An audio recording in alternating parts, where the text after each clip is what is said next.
Muy buenas tardes, soy el doctor Samuel Arriola Castro y el día de hoy vamos a hablar sobre la anatomía artroscópica del hombro.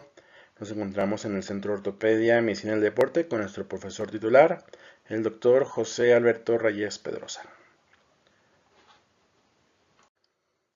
Como vimos en la presentación anterior sobre generalidades de la artroscopia de hombro, pues conocemos que es una herramienta versátil para el diagnóstico y manejo de anormalidades intraarticulares glenohumerales, subacromiales y también acromioclaviculares.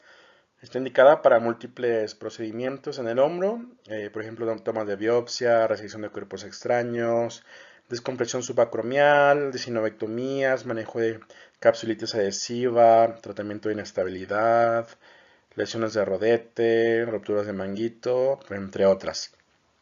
El objetivo de esta plática es comprender los principales elementos anatómicos visibles durante una artroscopia de hombro y tener la noción de cómo y qué vamos a observar durante nuestro recorrido artroscópico.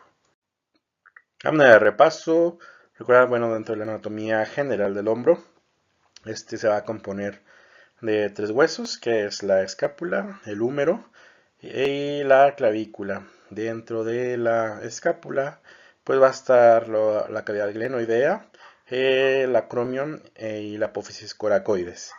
Dentro de la porción del húmero, en la porción superior, esta se va a componer de la cabeza humeral, que es la que se va a articular en la cavidad glenoidea, de la tuberosidad mayor y menor, conocida también como troquina y troquíter, y el surco bicipital, que es donde va a pasar la porción larga del bíceps. Y dentro de la clavícula, pues en su porción lateral va a estar la carilla articular, que se va a articular con el acromion.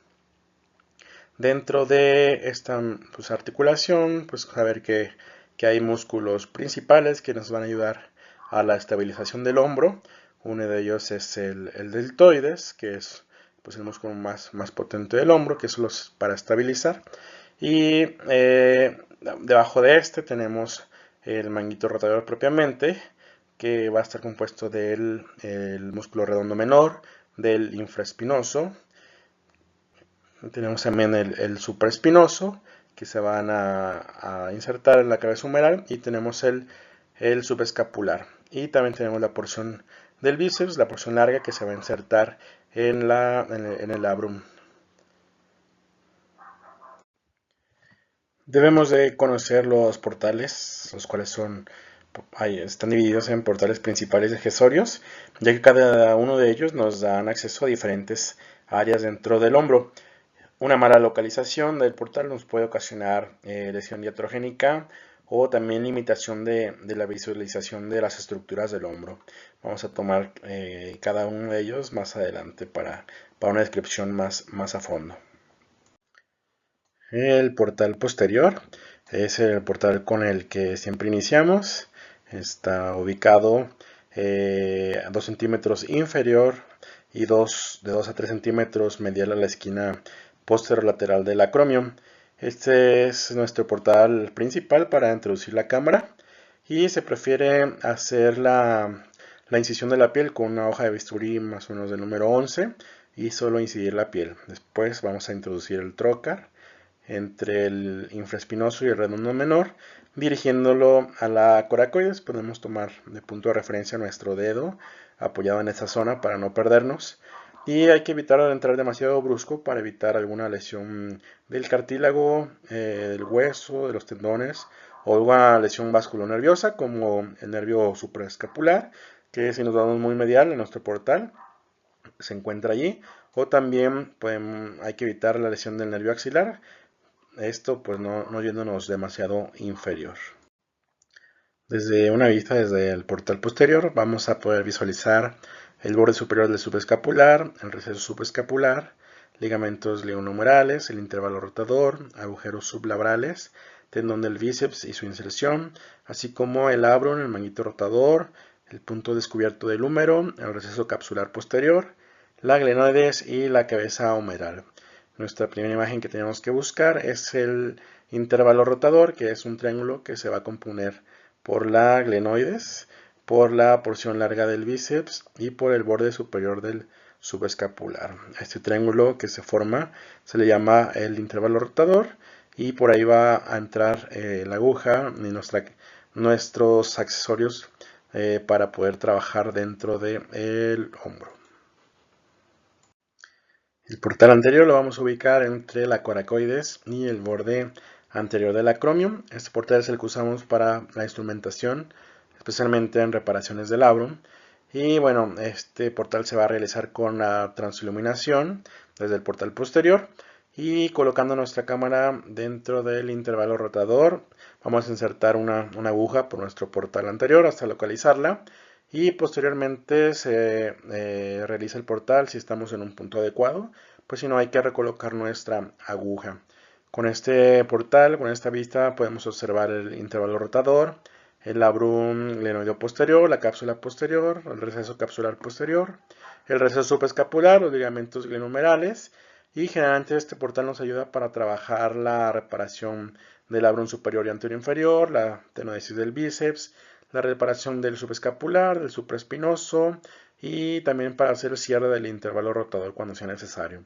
Si nos vamos muy mediales, hay riesgo de que lesionemos el plexo braquial y vasos axilares. El nervio músculo cutáneo que se encuentra a 3 centímetros medial e inferior a la coracoides también tiene riesgo si nos vamos más lateral, y también hay riesgo de lesión de la vena cefálica si localizamos mal nuestro portal.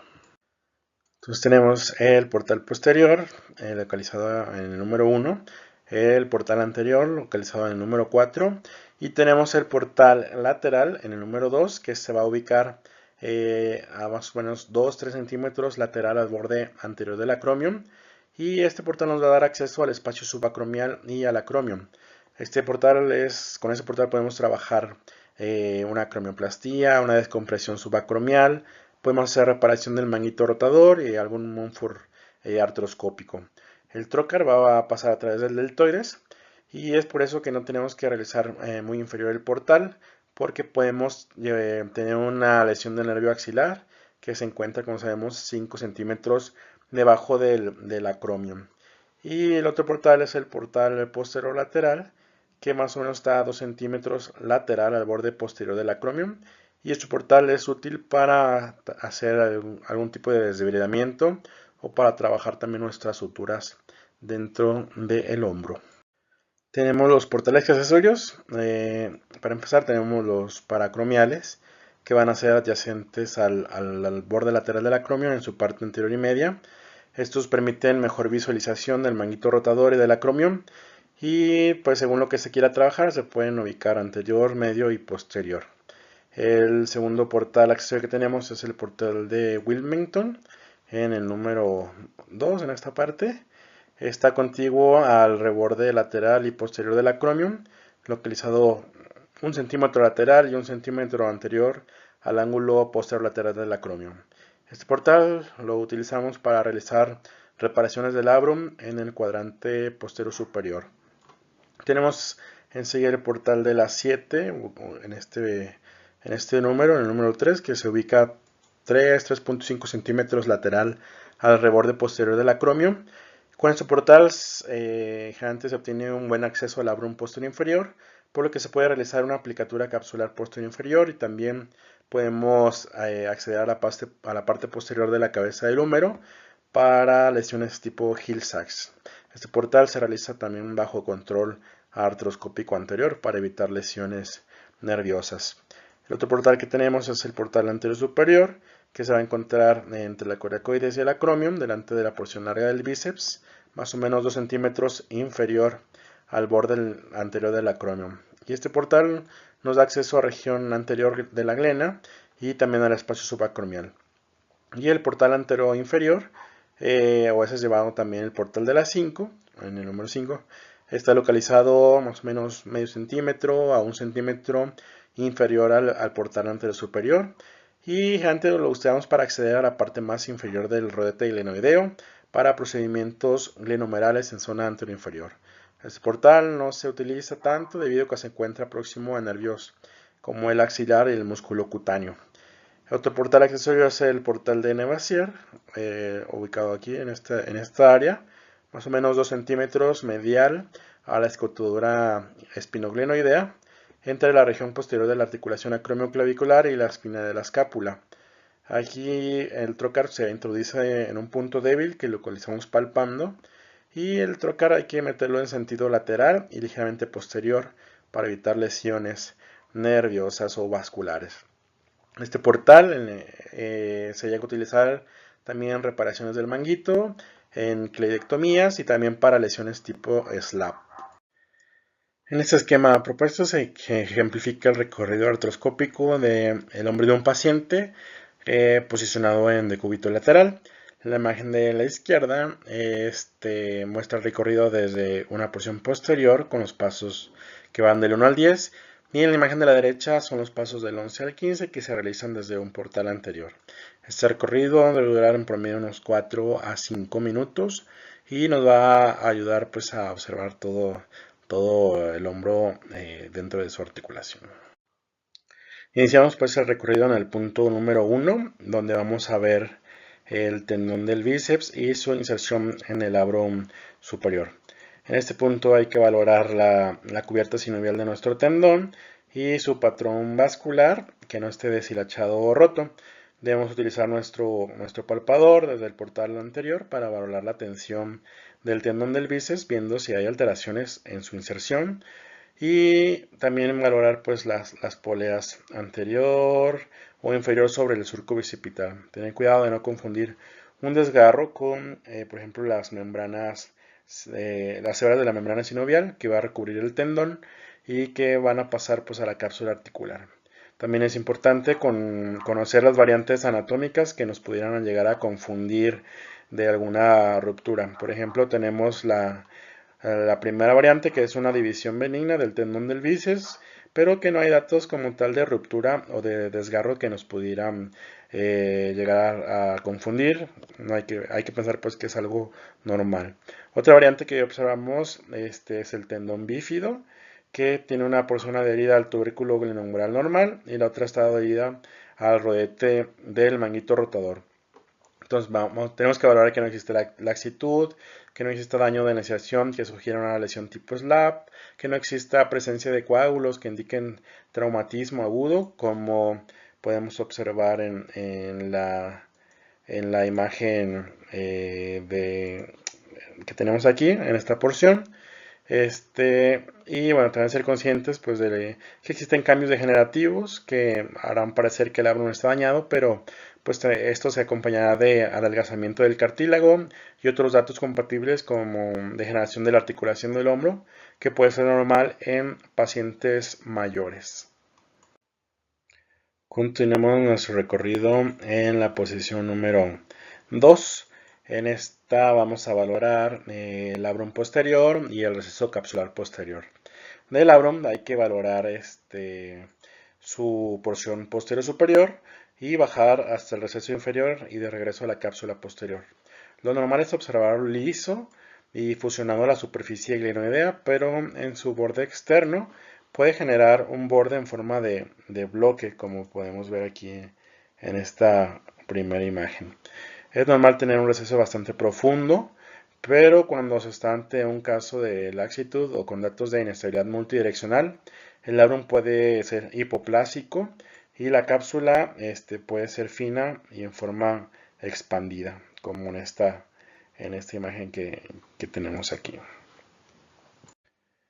En la posición número 3 vamos a valorar el receso axilar inferior, el cartílago articular humeral y la unión capsular de la cabeza humeral. Hay que colocar la visión hacia la bolsa axilar. Se ve la cápsula inferior hacia su inserción en la cabeza humeral como una forma de hamaca. Lo normal es ver un tejido liso con una cubierta delicada de tejido sinovial y puede haber pequeñas fenestraciones que son completamente normales. Podríamos ver lesiones de condromalacia o presencia de osteofitos en el cuello humeral. Y en caso de capsulitis adhesiva, este espacio pues, va a estar completamente cerrado. En ocasiones, en pacientes con luxaciones, se pueden ver desgarros en este punto. En la posición número 4, vamos a valorar el borde inferior del labrum y la superficie articular glenoidea. Hay que evaluar la porción inferior del labrum. Lo normal es que este se fusione con el cartílago. En caso de alguna luxación congénita o traumática, el labrum puede aparecer deficiente o plano, sin prominencias perceptibles en estos casos. Es importante porque un labrum desgarrado se asocia con inestabilidad anterior y este desgarro se puede extender hacia su porción posterior. En la glenoides vamos a encontrar como una fobia central, que es normal y que no debemos de confundirla con condromalacia. También podemos encontrar en el borde anterior de la glenoides una muesca que va a delimitar los dos puntos superiores y tres puntos inferiores y que se forma a causa de la fusión de los centros de osificación de la glenoides y que puede llegar a confundirse con una fractura a este nivel. En pacientes añosos el cartílago se adelgaza y puede dar lugar a una separación del labrum del cartílago, que es algo degenerativo y que no es propio de una lesión per se. En la posición número 5 vamos a valorar la superficie articular del tendón supraespinoso y su unión a nivel de la cabeza humeral. En esta parte no tiene que haber presencia de deshilachamiento o una reacción sinovial. Está cubierta por una capa de cápsula y membrana sinovial y hay un gran patrón vascular que disminuye conforme nos acercamos a su porción humeral. Se puede observar un engrosamiento de la cápsula articular y del ligamento coracohumeral que se extiende de forma perpendicular y que se le conoce como cable. Tenerla presente ya que se puede llegar a confundir con el tendón. Esta tiene forma de media luna y va desde la cabeza humeral hacia la coracoides. En la posición número 6 vamos a valorar la inserción del manguito rotador en su parte posterior y la porción desnuda de la cabeza humeral. Se le nombra así ya que es una parte de la cabeza que carece de cartílago y se encuentra junto al manguito rotador en su parte posterior. Es un área que abarca de milímetros hasta 1 o 2 centímetros y que suele ser lisa y que poco a poco se fusiona con el cartílago en su parte más medial. Dentro de esta área se pueden presentar agujeros de aspecto áspero que son a causa de canales vasculares hacia el hueso, pero igual son completamente normales y no tenemos que confundirlo con fracturas condrales o lesiones de Hill-Sachs, que se diferencian de que se encuentran estas rodeados de cartílago articular normal. En la posición número 7, aquí vamos a evaluar la superficie articular de la cabeza humeral. En esta posición es importante palpar para valorar una condromalacia temprana o la deficiencia ósea subcondral y podemos observar la presencia de ampollas que indicaría una ruptura condral inminente. En la posición número 8 valoraremos el triángulo anterosuperior que contiene el labrum anterosuperior, el ligamento glenohumeral superior y medio y el borde superior del tendón subescapular.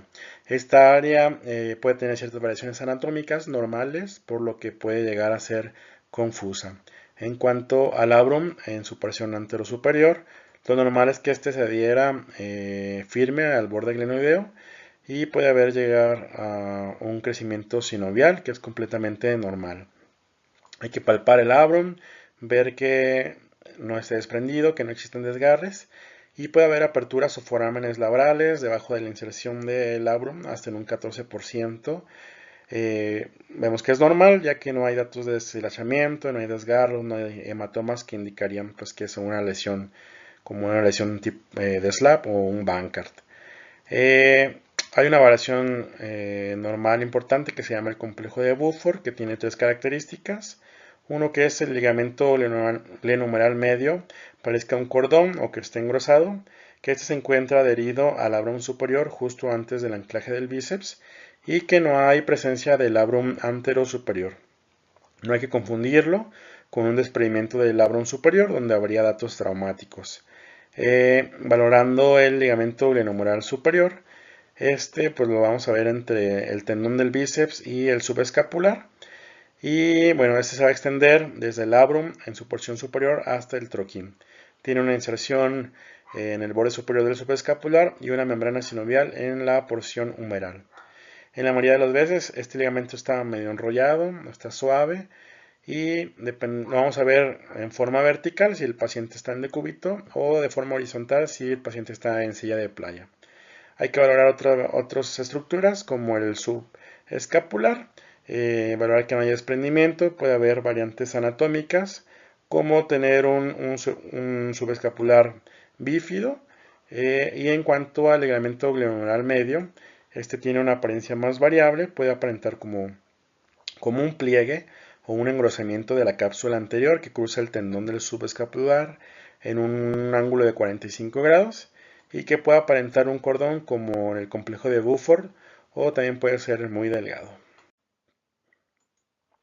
En la posición número 9 vamos a valorar el labrum anteroinferior.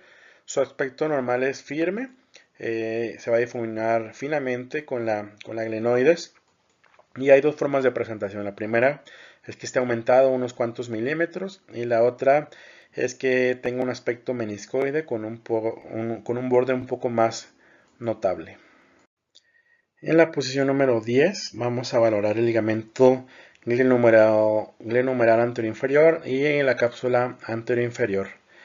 Para que pase nuestra visión a esta zona se necesita un poquito de tracción. Si existiera capsulitis nos costaría pasar nuestra cámara o no podríamos pasarla. En esta exposición lo normal es que los tejidos capsulares deben verse lisos y deben estar cubiertos por una capa fina de sinovial. Pasándonos al portal anterior, vamos a comenzar con nuestra posición número 11, donde veremos el labrum posterior y las inserciones de la cápsula en la cabeza humeral. El labrum tiene una apariencia meniscoide. Hay una hendidura por debajo del reborde del labrum. Aquí el cartílago puede parecer liso, pero es delgado y blando al margen. El labrum debe estar sujeto firme en la periferia de la glena y se va a sentir con un palpador pasándolo desde el portal posterior. La cápsula en esta imagen tiene que ser de un tejido liso, puede estar un poquito engrosada por el paso de los ligamentos glenohumerales y se puede adherir al labrum posterior extendiéndose hacia inferior y lateral para unirse a la cápsula inferior. Igual para valorar su laxitud, pues se introduce el palpador o alguna pinza por el portal posterior. En la posición número 12 vamos a evaluar el manguito rotador posterior, incluidos el infra y supraespinoso, y también vamos a ver la cápsula posterior superior. La superficie normal del manguito rotador es lisa, tiene una vascularización regular que va perdiendo mientras se va uniendo a la unión de la cabeza humeral. Debe estar la presencia del cable que atraviesa el manguito, la raíz del bíceps dirigiéndose a la fosa glenoidea. En la posición número 13 vamos a ver las inserciones del labrum anterior y el ligamento glenohumeral anterior-inferior que se une a la cabeza humeral. Nos dirigimos hacia el borde anterior de la glenoides. Aquí hay que evaluar la calidad de los ligamentos del labrum mediante el palpador desde el portal posterior y ver que no exista ningún desgarro o alguna lesión. Hay que valorar la adecuada unión del labrum a la glenoides, la banda de ligamento superior que se ve como un pliegue engrosado en la cápsula que se mezcla con la cápsula inferior y que se une al labrum ligeramente por encima de la escrotadura glenoidea media. Puede ser normal que no se visualice una banda superior cuando genéticamente los ligamentos se forman unidos y esto puede estar asociado a laxitud congénita, que puede ser algún dato para inestabilidad del hombro. En la posición número 14 hay que valorar el ligamento glenohumeral medio y el receso del subescapular. Valoraremos el ligamento glenohumeral medio y su inserción en la glenoides, como podemos ver aquí en nuestra imagen. Pues que no haya datos de lesión, que no esté desinsertado en su parte humeral. Veremos todo el borde del subescapular, el cual debe ser liso, sin deshilachamiento, debe tener una adecuada tensión. Y en el receso existe una vascularidad rica por la sinovial, completamente normal. Buscaremos en esta posición también cuerpos libres que generalmente se presentan en esta zona. Y por último, en la posición número 15, aquí vamos a observar la superficie anterior de la cabeza humeral, la inserción del subescapular a la cabeza humeral y el tendón del bíceps. Hay que valorar que esté bien inserto, que no haya datos de lesión o de desgarro, y hay que valorar también el ligamento glenohumeral superior, pues sus características que sean consistentes con la anatomía normal. Bueno, pues para llevar a casa, reconocer pues que para hacer un procedimiento diagnóstico y terapéutico preciso, pues tenemos que conocer la anatomía artroscópica del hombro. Elegir y colocar de manera correcta nuestros portales nos va a influenciar directamente en la visibilidad y en el manejo de nuestros instrumentales. Familiarizarse también con las variaciones anatómicas normales y sus implicaciones clínicas para evitar errores diagnósticos y quirúrgicos. Y bueno, pues la anatomía artroscópica es algo que tenemos que estar practicando constantemente, ya sea en modelos cadavéricos, en simulación virtual, hacer a lo mejor intercambio entre especialistas de consejos, también que fortalezcan nuestra experiencia quirúrgica y que mejoren los resultados clínicos por el bien de nuestro paciente. Pues eso sería todo. Espero le haya aportado algo a su práctica clínica profesional. Les agradezco por su atención y nos vemos en la siguiente plática.